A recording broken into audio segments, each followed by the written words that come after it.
The House Democrats are all completely bananas.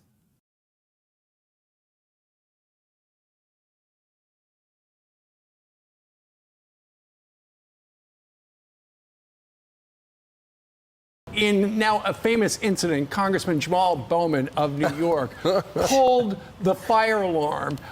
He thought he was opening the door, and now this morning we've actually got video. Fox News, I think it could be exclusive video of him turning himself in. He's going to plead guilty to a single false fire alarm charge. He's agreed to pay a maximum fine of $1,000. Here he is just a little while ago talking about the jam he's in.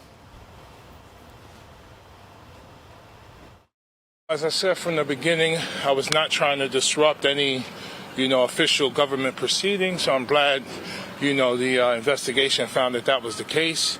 The misdemeanor charge of pulling the alarm, I admitted that from the very beginning.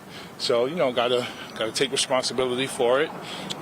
We have a deal in place, so looking forward to paying the fine and 3 months later it being dismissed and hopefully continuing to do work in my district. I mean, the video is pretty clear that he tore the signs down and pulled the alarm and walked past multiple law enforcement officers without saying, hey, I made a mistake. Right. I accidentally pulled the alarm.